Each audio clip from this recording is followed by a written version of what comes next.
table. Today I would like to discuss the etheric body. Now we have, in nature, we have several bodies that comprise our physical body. And we're mostly familiar with a dense physical body because that's the one that we see and that's the one that we act through and move through. But we do have attached to the physical, the dense physical, we have as well an energy body, if you will, called the etheric body. And then in turn, we have attached to that our astral body, our emotional body. And then in turn, higher than that, we have our mental body. And those all kind of meld together to form one whole, one total, which is us, the human being. And so within that mechanism, again, we have these different bodies, and they all have their different function. But in particular, I'm going to discuss the aspect of the etheric body because it has a lot of implications for us right now and in the very near future. And so I'd like to bring out some points about that particular aspect of our human nature. Now, again, we have joined to our dense physical body an energy body. Some may recognize the term etheric or ether, but not many related to our human bodies. Excuse me. Their organization and operation, or for our makeup and our moods, which the etheric body has that's a definite factor in all of these things. The etheric body is the cohesive aspect of our human nature that maintains our physical form. It is like a scaffolding, if you will, that the physical body rests, or that's not really the best word, but it's formed and molded around this etheric body. And the shape of the etheric body is going to determine the outer dense physical form because it can mold itself to this etheric body.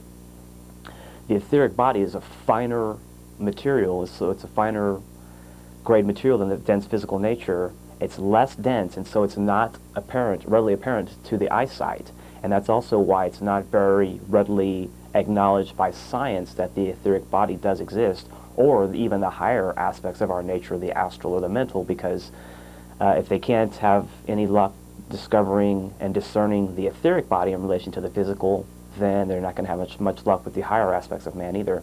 But science is coming around more so and more so to where they can encompass these aspects of man as real and factual, and they can find scientific evidence for them that they could bring in to substantiate what esoteric science has been saying for really thousands of years as far as the true nature, the esoteric makeup of man, the constitution, if you will, of man.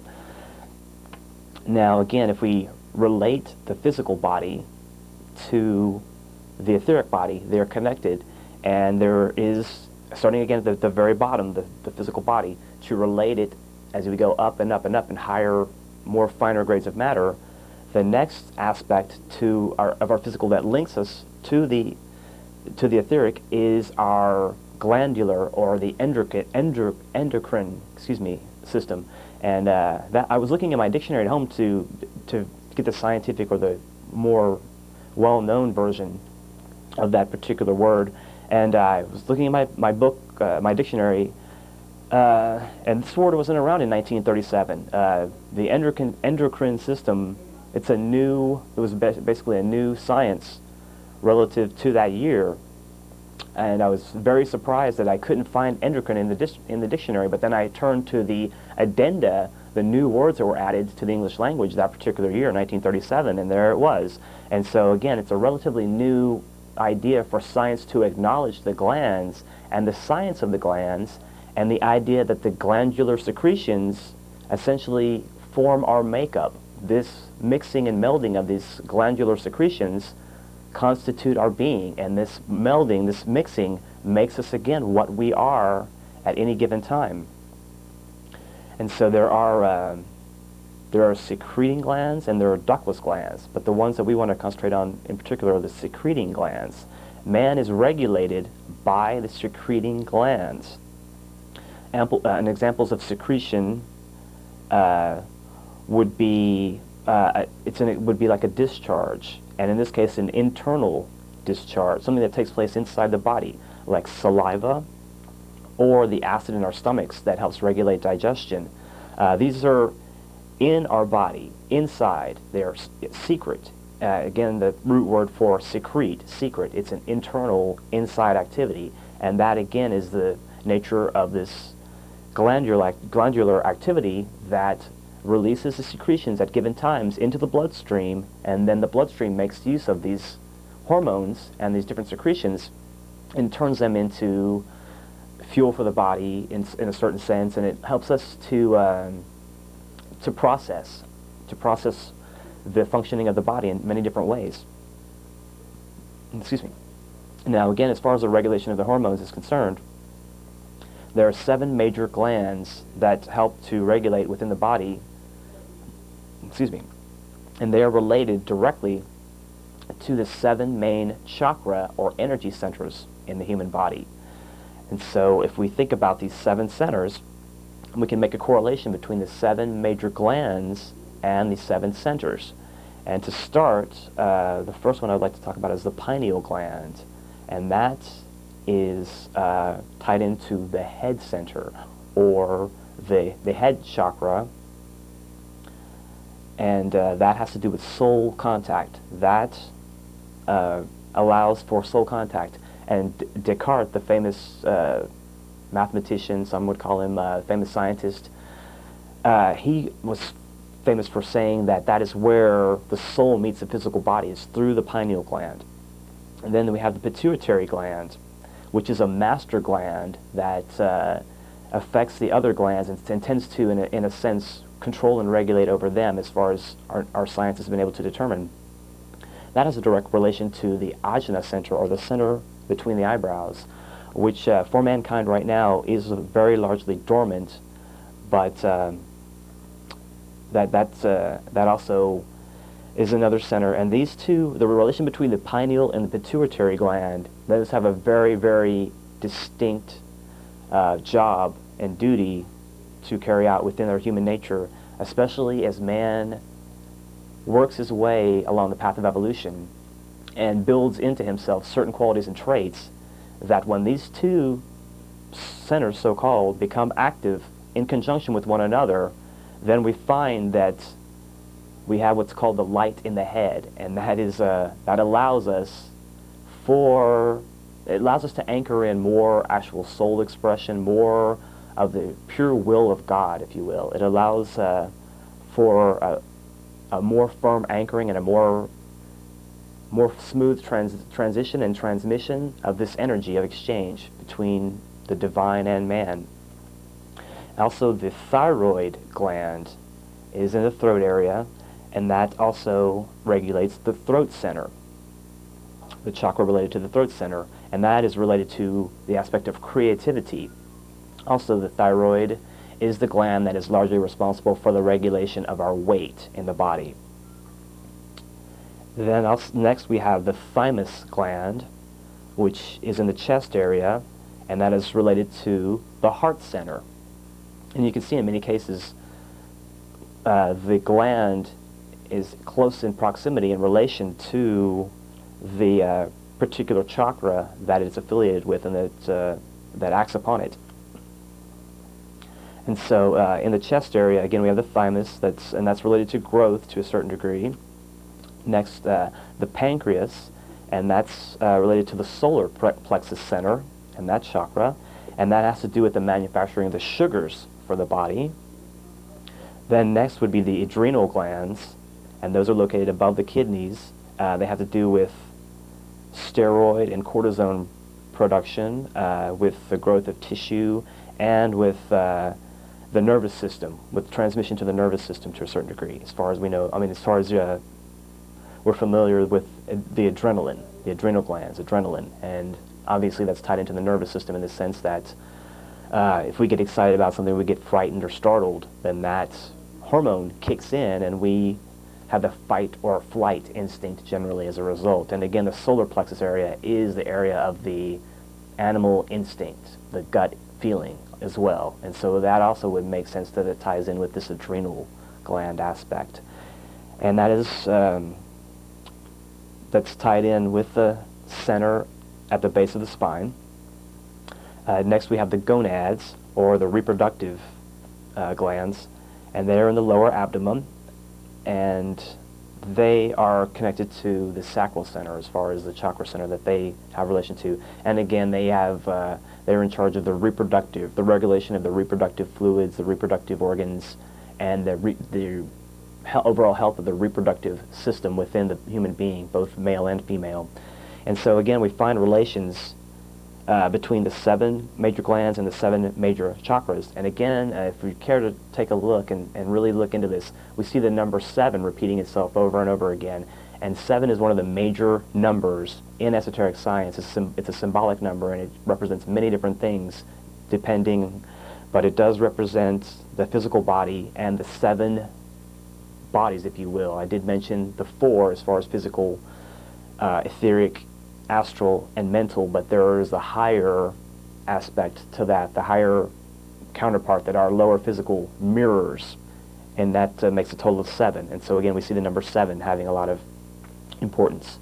So basically, the physical body is negative to the positive etheric body, this body of light, this etheric body that's attached to our being. Now again, the blending of glandular activity makes us what we are. The hormonal balance is attained through proper maintenance of this system in the body. And that's very important that we try to take the steps as much as possible to keep a balanced hormonal, to keep a balanced glandular secretion, and to keep the proper balance so that we can maintain optimum health. That's very important for us in this day and age, to keep our health at its peak as much as possible. Our weight, height, our moods, and so many aspects of what make us us are found in the regulation and the intermingling and the interaction of the secretions into the bloodstream. Now certainly we have to keep in mind that these different secretions take place and the different glands are doing their thing, and it's melding and mixing in our bloodstream, and so that mix is going to make each person what makes them them, and that's why we have such a different blend of people. It's one of the reasons, is because we have the different glandular mix within each person that makes them either, it's going to again affect height, weight, and largely regulates mood. And that's something that's very, very important to keep in mind, that the tie-in to the etheric body and then onto the physical dense nature is tied in, and it is affecting, and does affect very much our mood. And I'll go in a little bit more to the even further esoteric connection into mood and emotions and desire, and how that affects us and how that affects the etheric as well.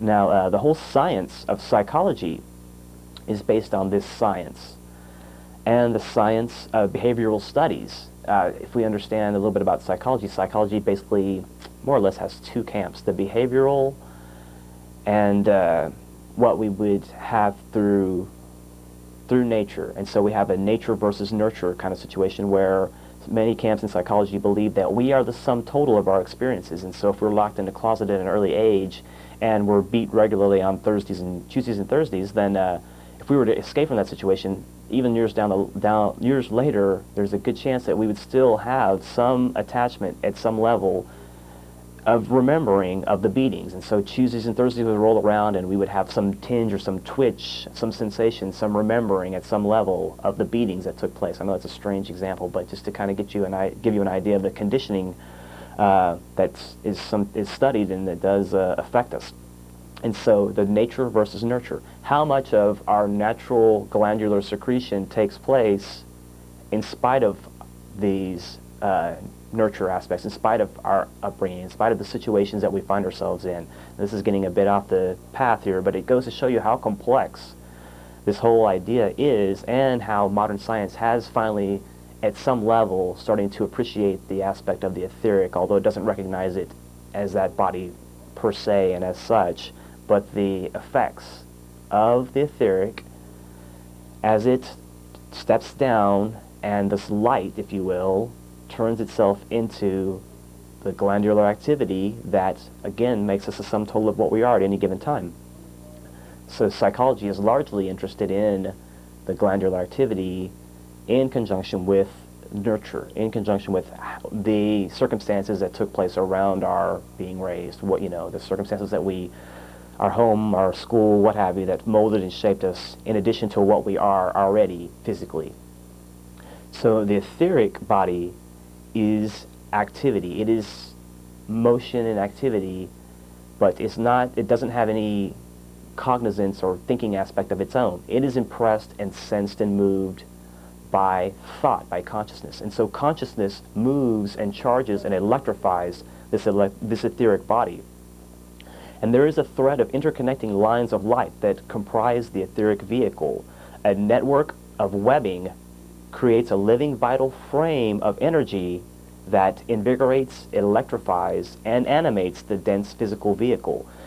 And again, it's like scaffolding. If we can imagine, if you will, a scaffolding of light that's interconnecting, that weaves, a pattern, a fine lighted pattern that's interconnected, and it forms a frame or scaffolding upon which this physical vessel works and moves and has its being. And we can understand a bit of the nature of the etheric body. And that body of light is the same body of light that pushes the energy through our system. It allows the circulatory system, the heart to pump the blood through the circulatory system. It allows the electricity that shoots through our nerve endings, and that in turn goes through our spine and registers in our brain. All that cerebral spinal activity that takes place, that's tied into this electric nature of ourselves, our etheric vehicle. And again, that web of light that comprises us, you find at certain intersecting points that there will be amalgamations. There'll be a condensation, if you will. And these lines of light are called in the East nadis.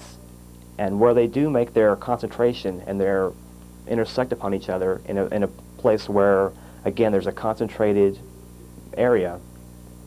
In that sense, these are where the so-called chakras and the centers are located. And we can find relations to this body of light, this grid of light, if you will, that's within the human body. We can find an analogy or correlation to our Earth plane as well, to the planet as well, that it in turn has its grid, it has its ley lines, it has its points of power, its points that are more magnetically charged, more electric.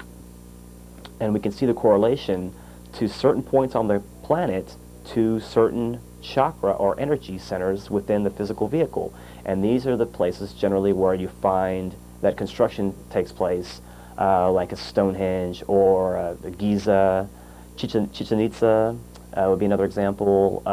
Generally any place where a pyramid was raised, or any place that was considered a sacred site. Generally speaking, there is some concentration of energy at that is amalgamated and accumulated and compacted in that area. And so there, by virtue of that, is more activity, and we can have access to the electrical and the electromagnetic vibratory transmission and the situation that's taking place. Certain places are more magnetic on the globe, certain places less, and that all ties into this grid of energy, these ley lines and these certain points of power that we find in certain places that the ancients did hold sacred. And again, this is the basis for what is termed sacred geometry. And we find certain points of power at certain latitudes and longitudes, like 19.5 degrees is a very important one. If anybody's familiar with Richard C. Hoagland and the work that he does, he brings that aspect out a lot. And you find in even when we go to another planet, as far as our outer space program is concerned, if we go to the moon, if we go to Mars, or go to any adjacent celestial orb, we are going to land at these particular points on the globe because these are the power points, and if there is any life, or there was any life, intelligent or otherwise, there's going to be a concentration in these areas by virtue of that magnetic flux, that electromagnetic clumping and lumping, condensation of certain points of power that are on each globe and that have their analogy to the physical vehicle. And that's why we find that the space program does make definite moves and does purposely go to these particular points on these globes, like Mars, for instance, or the moon, or what have you. They know very well why they're doing this, and they also know the occult reasonings behind this all as well. This also ties in very intimately and intricately with the aspect and the idea of free energy and free energy propulsion systems, and the idea that this Earth is a big electromagnetic generator and that we can tap into it, and that our etheric vehicle, our body of energy, ties in and is part and parcel of on a larger scale, the planet, the grid around the planet. All these living parts of it are tied into it, and that is a very definite fact that esoteric science has acknowledged since the beginning, really, for thousands of years, that science is finding its way to, little by little, to understand more about this. And that we do have a tie-in, and that tie-in allows us to have a certain sense, if you will. That also ties into what is known as intuition, that we have that interconnectedness at that level with one another, with all other beings. And again, that will be how, the animals are aware of earthquake activity before it takes place, or have certain senses that we're not able to perceive. They have awareness at that level, and they're all tapping in to their ability, to their animal understanding, or if we have self-conscious thought at that level and above, and that factors in very much as well. But again, the idea of free energy, that these points on the globe are more conducive, if you will, and they would be more like a power plant situation, where there's an opportunity at certain places to draw more power and to make use of more concentrated energy at these locations. And that, again, is very well known by certain camps, but it's been suppressed to a large degree. And again, contemporary science does tell us that man is electromagnetic in nature. And again, there's a planetary etheric body as well as our individual etheric bodies, and that we're all interconnected. Again, sense or intuition, the idea of telepathy, our empathy, or our being able to understand somebody else's situation and feel for them, or our sympathy, our sympathetic feelings, and the energy of love is all tied in. It's interconnected with this whole aspect of the etheric body, and that all ties into this transmission. And if we even look at a larger scale, this whole exchange and transmission of energies that comes to us through our etheric body, and also on a larger scale through the planet, also takes place at a systemic level and even beyond. And so the solar system as well has its own electromagnetic nature, and it in turn impresses the planet, and it in turn impresses us, and we are all interconnected from the smallest level, from the atomic level, all the way on up, through all living things, to the highest aspect of life. And we all have a link through this electric body, this etheric body, this energy body. And again, the etheric body enables the soul to be in touch with the physical plane environment. I mentioned that earlier, that Descartes was one of the people that really emphasized that in his writings, and that in the brain where the pineal meets, that is where supposedly the soul connects with the physical vehicle. And I think there's a bit more to it than that, but to a large degree that has a lot of validity. And some may be familiar with the term prana. Prana is life principle, or the breath of life. It pervades matter, soul, and spirit. So it pervades all 7 aspects of our physical nature. Prana is, again, an aspect of this energy that the etheric body is comprised of, that we make use of, and that we are able to have a system of like telegraphing, connecting links through the body that allow it to communicate, and that's how the cells communicate with one another, through different aspects of the body, and have understanding of what's going on in the body in its entirety, and to work cohesively in that sense. The cells are aware. Each individual cell is electrically charged, and each individual cell has its has its awareness and its part to play in the whole body politic as well. Chi is another name for a life force that some may be familiar with, or if you're familiar with some of what Jeff Contreras has been speaking about lately, the ore energy, that is a positive aspect. It's like magnetism. There's negative and positive. There's door, which is a negative, and ore, which is the positive aspect, and those two poles, if you will, comprise as well this energy. There's another term, fohat, which is an old Eastern term that relates to cosmic electricity, the primordial or astral light, and even the etheric. All levels of our body, this is going to be a bit convoluted possibly, but even the etheric has its different 7 states, the astral has its 7 states, and the mental its 7 states. And so we have this correspondence here, that there's a denser physical, a denser etheric, a less dense, a less dense, a less dense. and that the etheric, at its finest point, meets what's known as the astral body, or our desire or our emotional body. Now again, another term that might be familiar to some, especially of the Hindu faith, would be Agni, the god Agni. Agni is a personification in the Hindu mythos of the fire animating all. The fire that's, again, this electric fire that permeates and animates and vivifies our entire system, the planet, everything. All living things are vivified by this fire, this cosmic electricity, this Fohat, or personified through Agni, the Lord of Fire. And as the Christian Bible states, our God is a consuming fire, and that very much ties into that same concept. Some may be familiar with the term Kundalini, the power of life, the energy, sometimes called the serpent energy, the energy that travels up the spine as the centers along the spine are activated. And many people practice Kundalini energy, but in actuality, it can be dangerous to prematurely open the centers without proper grounding, the proper integration of the personality. If someone is not somewhat centered, if they're very emotional in their nature, Kundalini yoga may cause them some problems, and that's not to discourage folks from getting into yoga and thinking about these things, but please proceed with caution. Many people use Kundalini yoga and they don't think of the full ramifications and the effects of it possibly opening appetites. If you have already existing appetites that you're predisposed to, then if you do Kundalini yoga, very likely you're going to accentuate some of the, in some cases, the lower appetites if you're not a very well-centered person. And so this is something to keep firmly in mind. And this is a way to gauge yourself as well, you know, to check yourself. If you're not ready, please proceed with caution, or don't proceed at all, because you might injure yourself. And that's just a word of warning, word to the wise, to consider these things. And that's also part of checking oneself at every step, if we can, during our daily lives, to know what we're made of at any given time, to know what our strengths are, and to know what we can do and what we can't do, and to be battle ready within our means as much as possible, to be vigilant and aware as much as possible within our means.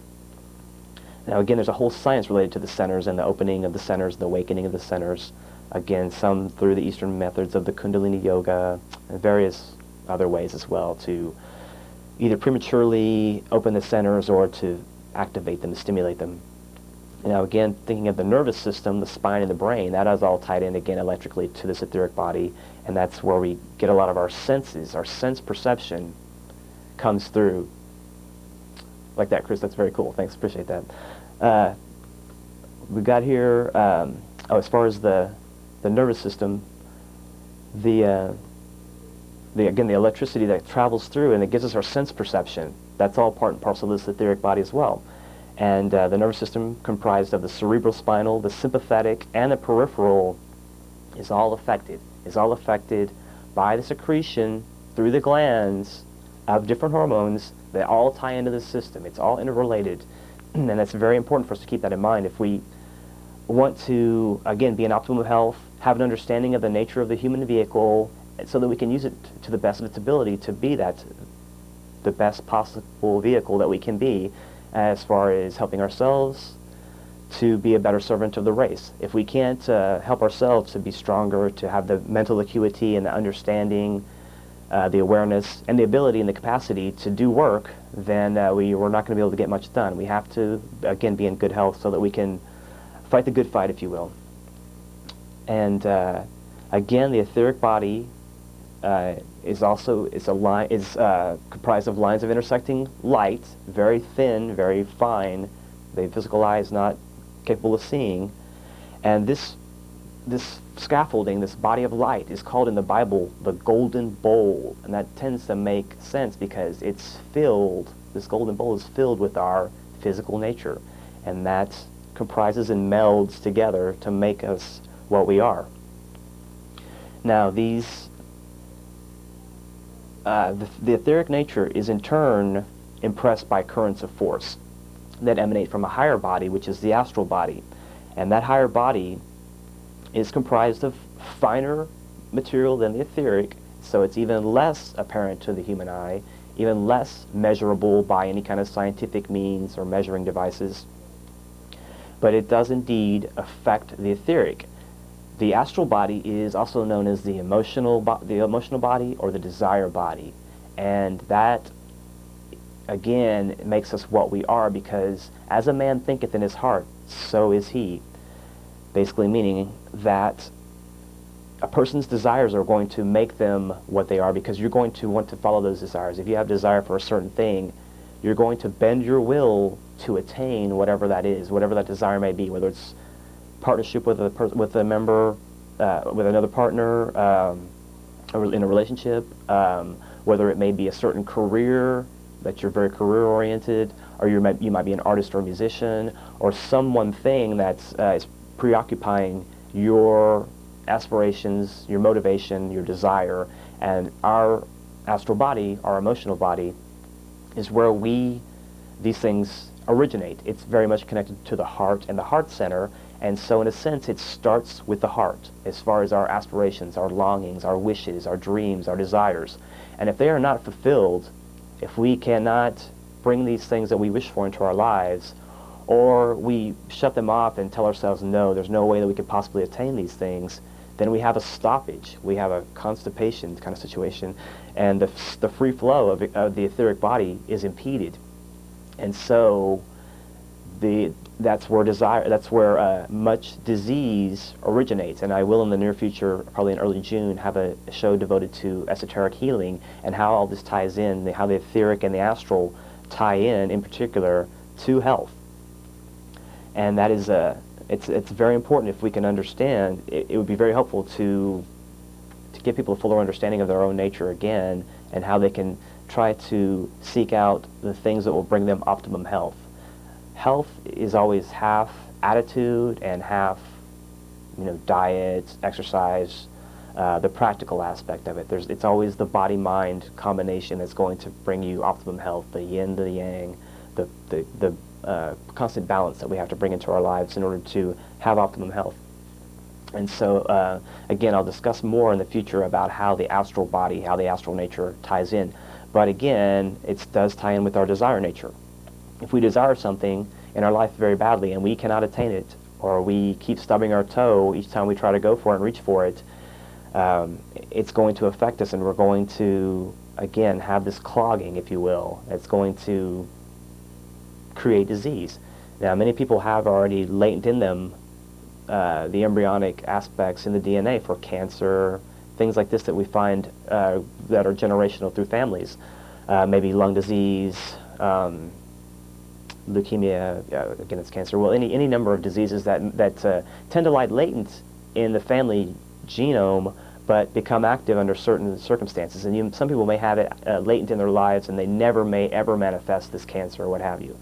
It all is a matter of keeping it in check with, again, the attitude, keeping stress out of one's life as much as possible, and with nurturing the body as much as possible. And it's always a balancing act. Now, as far as the astral is concerned, as far as people being aware of the astral, many people talk about the aura. And the aura is an outer aspect of us it does spread out further for different people. And traditionally, according to esoteric science, the more spiritual one is, the more that one has that link with spirit, or the more that one has the aspect of Christ in you, the hope of glory, the more they're able to take light, if you will, and to move it through the system, and to radiate that light, and to take vertically and turn it into a horizontal. So to take your impression spiritually and to turn it into an actual physical plane activity, to turn vertical into horizontal, and to radiate out on the physical plane amongst the sons of men with some expression of service, some expression of love. And that is all part and parcel of the contact that we have through the etheric body. And the idea that in the future we're going to have more opportunity. I'd like to speak about that a bit, as far as the etheric body in embryonic, the concept of the etheric body in embryo. We can make an analogy to the internet and wireless communication. The idea of wireless communication is very similar to the concept of using the etheric body and the centers to be in touch with this larger field around the planet and in even larger areas of awareness, and to be tapped in, if you will, to this livingness of the planet that we are part and parcel of. and that we can access and have a more direct link, if you will, with the will of God, with the Father in heaven, through virtue of a refined, healthy etheric. Now, the etheric has to be tied to a calm, quiescent astral. If we have an astral nature that's just like a bubble, toil and trouble, it's just constantly in flux, then the etheric is not going to be able to receive the clean, clear energy of light and love to be able to use it to the optimum capacity. It's going to have to go through a filter, a haze, a miasma, fog of the astral in order to reach down into the physical. And so the more we can still our emotions and keep our emotions in check, the more also, and that has very much to do with stress and why some people through stress get sick, and some people who lead a stress-free life, even though they don't have any health insurance, can maintain a relative level of health and well-being through their lives. And that's hopefully is an example that some can give to others. Some people have written, and I tend to go on along with this thinking, that the race will be telepathic, generally speaking, in about 400 years. Now, our astral nature is diminishing and is not going to be with us in the near future. That body, that aspect, is going to diminish, and the etheric is going to be more pronounced and prominent in our physical nature. This dense aspect of ours is going to be more vivified by light, and it's going to become a lighter, less dense vehicle as we proceed along the path of evolution. Now, many things are coming into play right now that affect that, and I've talked on the show before of the 2012 aspect.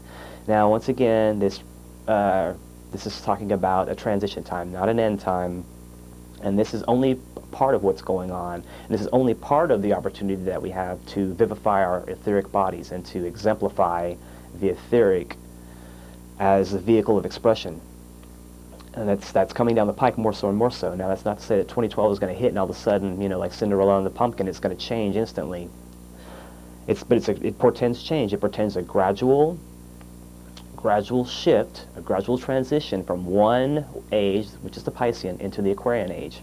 And that's going to allow us a more inclusive, more group thinking, and the ability to tap more so into this etheric nature of ours, and so that we can be more in communicative nature with the race. And that, again, the internet and the wireless communication is just the embryo. It's just a physical plane aspect of what in the future we will have access to through the physical vehicle solely. We will have those connecting links, and the bills will be much cheaper in that respect. But there are those that wish to enslave us that are running programs they're operating programs that run counter to this etheric body being the receptive tool that it can be. They're squelching our nature, and there are many ways that they are doing this, and that's through the HARP project, which shoots electricity up into the ionosphere and to the atmosphere in general, and that is for weather manipulation and probably several other things that we're not fully aware of. But that is a project that's being carried out that tweaks our etheric electrical nature. We are electromagnetic beings, and also people that live close to the power plants, the electrical power plants, and things like that. There's been a lot of studies, pro and con. There's not been any real established scientific proof that it causes problems, but there's plenty of study to the contrary that says that it does pose a problem. It just doesn't really see the light of day and doesn't get the mainstream media exposure that the thought that it's harmless does. Through our water and our food, we're manipulated quite a bit as well, and that factors in considerably. Also through low frequencies, people that listen to rap music through the cars with the boom, boom, you know what I mean, all that good stuff. That low frequency, it shoots right through us, and it does tweak us out, and it distorts our electromagnetic nature as well, and that short circuits it. We have the short circuiting, and a lot of these programs are put into place to short circuit our electrical or our etheric nature to prevent what may possibly come down the pike as an evolutionary unfoldment. These things will be available if we're willing to take advantage of them, if we're aware of them. We have to be made aware of them initially, and to understand more so the nature of these various man-made events and these man-manipulated conditions that bring about these circumstances. Again, the food, the additives in the food. If people could get back to more natural food, and even though we have the frankenfood, the modified foods, the genome of the food source is drastically changed. Still, what we really can use out of the vegetables and what have you is still essentially there. We could still make use of that. There are different ways to still use the clean water and what have you to counter a lot of these negative programs that are going on that are limiting us. Also, the use of cell phones, and I know that's a very easy source of communication. It's almost indispensable for so many people. They wouldn't be able to operate without a cell phone. I understand how important they are, but by the same token, I do tend to feel that they do produce the microwave and the electromagnetic field within close proximity to the pineal and the pituitary. And again, as I spoke of earlier, those are the two main glands in the head that allow for a soul connection, if you will, that allow for that physical plane connection, and that allow us to take in more light, if you will. And that's not the light from a lamp, not the light of the physical plane, but step down love, for lack of a better term, that we can make use of. And so we do have opportunity now to make use of this etheric body and to exemplify it and to have it to be the predominant body. And that, again, is something that will take place in the future, that this dense physical vehicle, if we're familiar with the evolutionary swing, that we go down into densest matter, and then on the evolutionary arc we ascend and we're pushed back up into a more spiritual nature. That also ties into this astrological event that we have as far as moving into the age of Aquarius, moving into an age of more inclusive opportunities and more group thinking, and that's going to allow us to make use of this energy more so and more so. This network of light can be, again, more emphasized, and our dense physical nature is going to change and evolve as man has changed and evolved in the past. We don't really have much of science is not very good at recording, and there's also much there's a lot of propaganda and politics behind the whole process of evolution as we're taught in schools and what have you, in relation to the theory, the creationist theory. And they both have their role. If we look at it through esoteric science, we find that there is creation, but there is a divinely inspired evolutionary process. So creationism and evolution have their place in the sun. It's a melding, it's a merging of those two aspects that is the true way in which God creates, and in which there is a bringing down for us of this merging. And again, the dense physical vehicle will lighten up, if you will, and we will physically change, or we won't appear the same in the future. Again, we don't have evidence really of how much we've changed and evolved in the past, but things are at this point in time growing more exponential, and they're taking place much more rapidly. And I'll use the example as far as the telepathic and the etheric web of things. Take a look at the idea of Oklahoma City. Oklahoma City, it took quite a long time, and Waco for that matter too, for that to be ingrained into the mass consciousness, into the thinking of the public, and for people to realize that, hey, there was some high shadiness going on behind the scenes, and that everything here is not as it appears, that there was some moving on behind the scenes, that there was some agenda going on, and that there were factions, those that wish to enslave us, as I term them, behind the scenes, that did move and shake to help create those events, to help with their agenda to move them forward. It took a relatively long time for the man in the street to be aware of that. But finally it's sunk into the point where you ask people about it, and very few people that are even remotely aware of what's going on would deny the fact that there was some involvement in Oklahoma City and Waco that is nefarious, that was terroristic, if you will. That's a good word for it. And who are the real terrorists?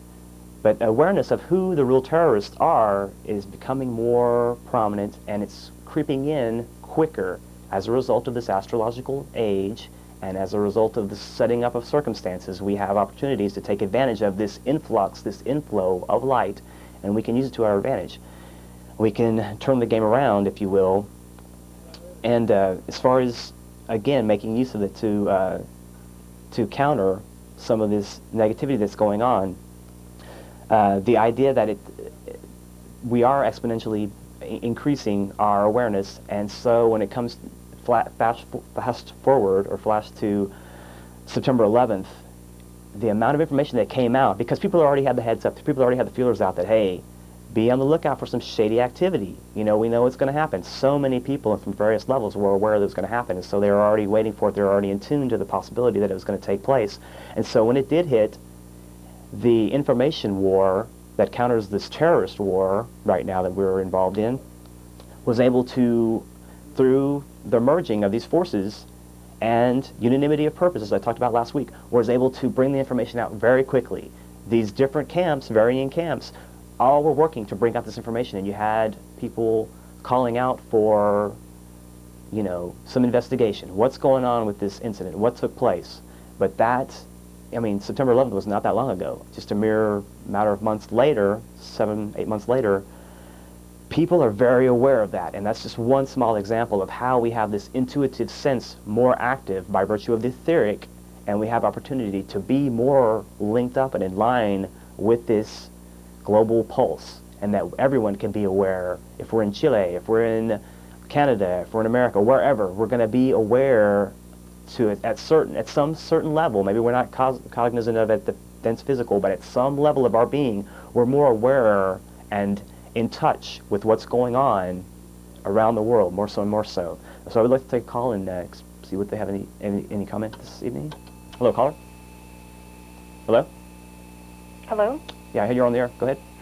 Yeah, my question to you is,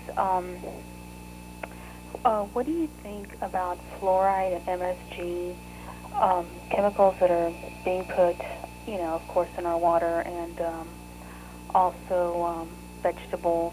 They're spraying vegetables with MSG and, you know, putting it in all kinds of foods and what have you. How do you think that affects our evolution or our process as far as evolving or, you know, becoming more aware, or, you know, what you're talking about at this point? Well, I would say that ties in very intimately, because there are definite programs, there's a definite agenda behind the scenes to bring through, again, the pesticides, the frankenfoods, the genetic manipulation, the water supply, fluoridation, very much so. MSG, I haven't studied up on that much. Well, it's a neurotoxin, and right, I'm familiar with that. You know, the thing about it is that, you know, if you do a search on the web for it, it'll give you a whole bunch of information. But they put it on chips, on all kinds of potato chips. I usually make my son some soup with bouillon. They have it on bouillon. They have it in spices. Right. They'll categorize it as quote unquote natural flavoring. Also, they'll tell you. Some of them actually make claims that their products have no MSG, but if you read the labels, it'll state natural flavoring, and that is MSG. It's another form of MSG. So a lot of products do have it, and it's quite scary, because I was also reading that they're spraying our vegetables with it. What the purpose is, or, well, we know the purpose, but, you know. Well, again, I would just elaborate to say that, yes, all of these things that are neurotoxins and all of these, and even with the putting the kids on the Ritalin and all that stuff, that's all part and parcel of the project to desensitize us, to close off our link, if you will, with our divine nature. But I would say one thing, too, I want to bring this point up for people to think about here as well. If we could think about visualizing all the companies that work to make the frankenfood, most assuredly there have got to be at least a handful of geneticists, botanists, and biologists that are working to reverse and to bring out the optimum healthy benefits and to negate and to turn back this frankenfood back into a normal, healthy food. And I'm very, very confident that that will take place in the future, and that everything that's been undone can be put back aright through the virtue of virtuous scientists. That once the profit factor is taken out and the agenda is moved aside, and the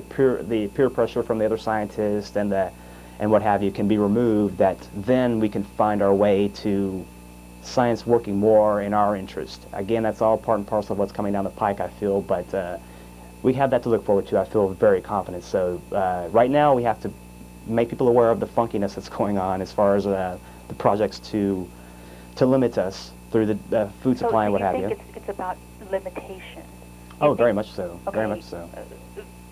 In order for us not to gain knowledge, not to gain self-awareness, is that what you're saying? Yes, that's my firm belief on the whole thing, because if you understand the agenda on a larger scale, and you understand the opportunities that we have to take advantage of now, and you understand occult science or esoteric science, that this hidden knowledge has been around for a long time. It's just certain camps are going to manipulate it to their ends, and certain people want everyone to make use of this opportunity. That you know, like myself, I'm trying to give the ABCs of practical occultism to give you a working example of how to use the very science that those that wish to enslave us are trying to put upon us, that we can counteract by fighting fire with fire, if you will. I'm going to have to let you go because I only have a few more minutes. Thank you very much. But thank you. Have a nice evening. Hello, caller. Yes, how you doing? Good. Yourself? My name is Doug. First of all, I would like to say that I really appreciate you guys putting this information out here. Thank you. It's rather sad that you have to do it on Access TV, which a lot of people don't watch, you know. True. I'm always watching, and I agree with you guys on some matters. Some things I'm not sure of, so I don't know what to say, but I know something definitely very bad is happening here. One quick thing. That whole my idea of the etheric body, Right. that sense that there's something fishy going on is very prevalent in today's society. Now, certainly we've always had politicians that are corrupt, and we know that there's bad things here and there, but that sense, that spidey sense, that tingly sense, is more prominent in more people these days, and you find more people are willing to talk about things and are more receptive, and that's all part of this whole process. Yeah, but we're kind of conditioned through the mainstream media, you know. Very to much. Speak about certain things, you know, it's taboo. And Yes. myself, I'm an American of African descent, and I'll say it, I feel like we are really lagging behind because we've been conditioned and programmed. But we think, hey, you know, we have a certain degree of freedom now, so that's a lot better than slavery. But you know, we really need to wake up and take care of ourselves too. But I see things rapidly accelerating. Yes. And you know, I sometimes being of, say, African American, I grew up with my parents. If you was a Democrat, that means you was just good. You know, you can't do anything wrong. They think like Clinton is a god. And But one quick thing, we're getting past. That's all part of this too. We're getting past that age Right. of devoting ourselves to a political cause or a religious faction. We're getting past that these days, more so. Exactly. I do believe in that there is a creator, because I see a design in nature, so it stands to reason. If there is a design, then there has to be a designer. There's intelligence behind that design. I believe good will ultimately triumph over evil, but I don't think God just gives it to you on a silver platter. You have to work for it. Amen to that. I very much agree with that. More people, you know, whatever you guys can do, man. And I send my money to Access TV too, because I think it's very important, because, like I say, September the 11th, I'm watching, and I talked to my younger brother. I said, look at that building, the way it fell. It's like when they, you know, bring down a building on purpose, how it falls down. When they implode a building? My brother, you too. know what? The my one brother thing said the that really same got thing. me, whether in Oklahoma City or in New York, none of the people from the FBI was at work. With the Very exception coincidental. of one guy from Oklahoma City. I'm not sure of his name. I think he was over the FBI, and he spoke out about it. Well, that was actually World Trade Center Tower. The guy got assigned to work he had there. just got transferred, Right. and he was the only one that went to work, and his first day was September the 11th. Right, exactly. You know, but like I said, when you say things about this, hey, I'm going to see you guys tomorrow night, too, down on 6th Street, okay? Please come on down. I'd Hey, really keep appreciate up to the talk good to you. word, God. Thanks a lot, okay, man? Thank God you. bless you. You too. Have a nice evening. Take care. Let me get this one last call if I can. Hello, caller? Hello? Go ahead. You're on the air. Yeah. I was coming back to when you were talking about food. I'm sorry, you have to speak up. Go ahead. I'm coming back, like, when you were talking about food and stuff. I can barely hear you. You have to really speak up. You know when you were talking about food and stuff? Yes. I want to ask a question. Do you think a person with high metabolism will be fattening when they grow up in the future? That they'll do what in the future? Do you think they will, like, be more fattening when they grow up in the future? Well, see, that has to do with the thyroid gland a lot, and that regulates how big or how small a person is. Sometimes people have a disorder where their weight regulates, and they'll be really big or they'll get really skinny, and they don't have a lot of control over it. But, and sometimes that's a disease, and sometimes it's part of the way we think, and that's kind of a tricky thing. But what we desire, what we want, and the way we think makes our body ultimately the way that it is, the shape it is, the size that it is, and all those things.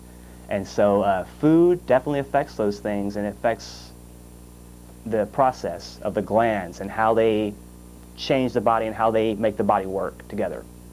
Okay, thank you. Thank you. Have a nice evening. Take care.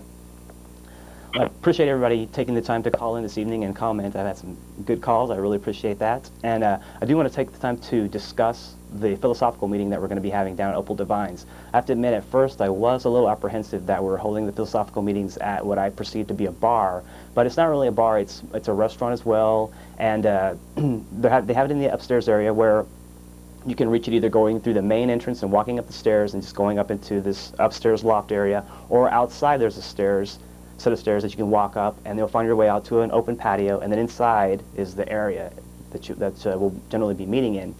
And it is a very low-key, laid-back affair. There isn't any attitude going on over there. Jeff is a very approachable person. He has a lot of knowledge about these things, and hopefully I can add something to it myself.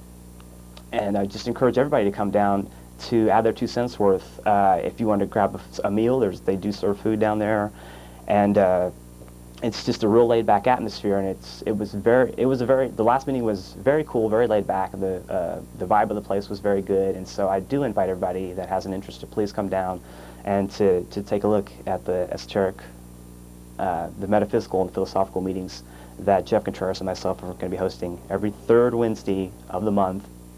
And that happens to fall on the 15th, which is tomorrow. And we're going to be starting tomorrow at 8 o'clock. Previously, we started earlier, but 8 o'clock, right thereabouts.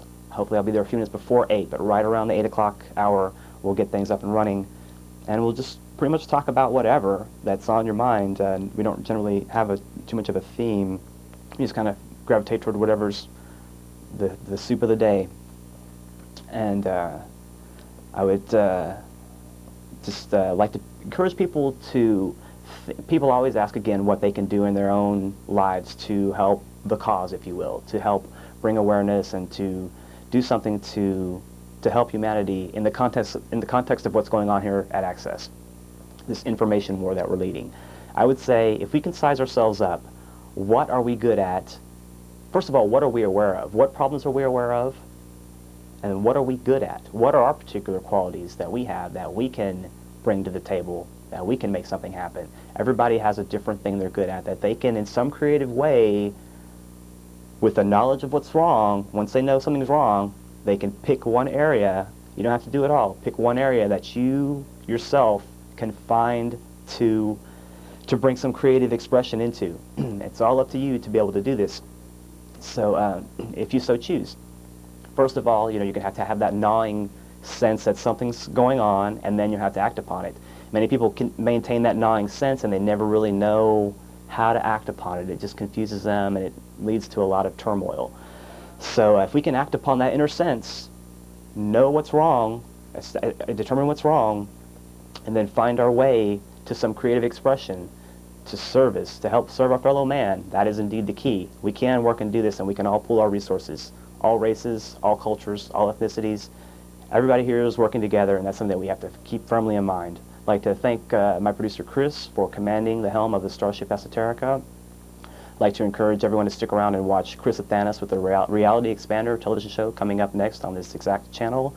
And I'd like to encourage everybody to catch us live every week, every Tuesday, from 8 to 9 here on Channel 10. And if you folks have an opportunity, please don't be shy. Come on down to the group philosophical meetings. Thanks, Austin.